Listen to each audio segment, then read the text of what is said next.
Well, the Netflix show Adolescence raised some troubling questions around toxic masculinity and how young boys can get drawn into it online at a young age. Joining us to talk about this subject and more are two psychologists who host the new podcast, Taking Good Care.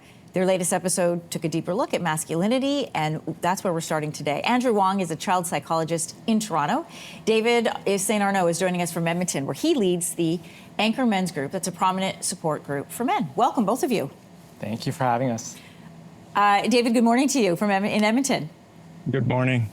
Andrew, I'm going to start with you. The show raises this really tough question. How does a young man get pulled into harmful thinking? How does this land with them? How do they get sucked in? Yeah, we really think adolescents did a good job in highlighting some of the factors, and some of the factors were very evident. Others were a little bit more nuanced, but certainly some of the major ones is peer rejection. So when we talk about being rejected from a social group, being rejected by somebody who may seem very important to you, there may be bullying and teasing involved, and when someone gets really hurt, they may want to hurt somebody back. There may be a bit of revenge, especially if they're so hurt.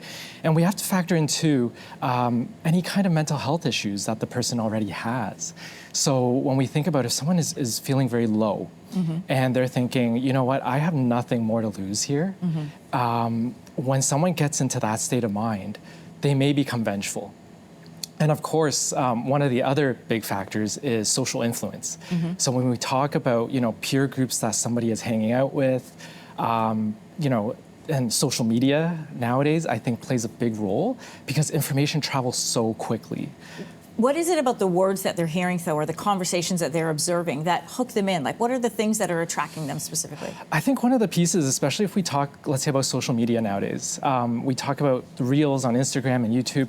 If someone is speaking with you and you're trying to find yourself as your identity, someone is speaking to you and they are charming, they're speaking confidently, and they're exuding this message. And you're not sure, you're still trying to find your place in society. Who am I as an adolescent? You may gravitate to that message. David, I want to bring you into this conversation. What is it about adolescence that makes some boys more vulnerable to these kinds of conversations in this community? Well, I think adolescence in and of itself is a vulnerable state. So we know that adolescents are more prone to risk-taking and sensation seeking. So that in and of itself, and then when we start to look at which boys might be more vulnerable, again, I think like Andrew was saying, those that are socially isolated, and often we find that there's a perception of injustice. So there's a looking for why they've been mistreated or are feeling unhappy with their circumstances or their themselves. So they're looking for those answers, and unfortunately, there can be readily available answers on the internet that may actually lead to more harm for themselves and for others. What are some of the signs then or changes in behavior, David, that may suggest that somebody is being pulled into some of these harmful ideologies?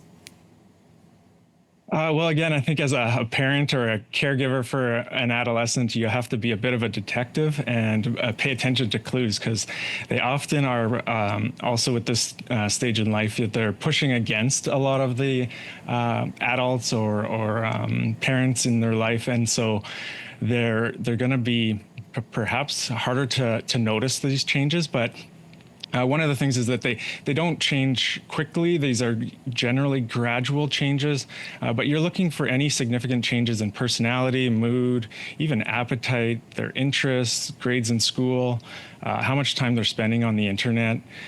What about language? What kind of language should be a red flag that maybe there's some dialogue or communication that could be harmful?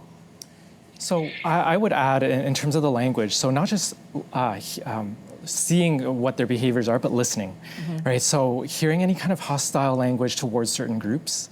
Even in the classroom, a teacher can observe and listen, are there a certain group of kids who are sort of pitting men against women, that very traditional sense, oh, this is what men should be like, and this is what women should be like.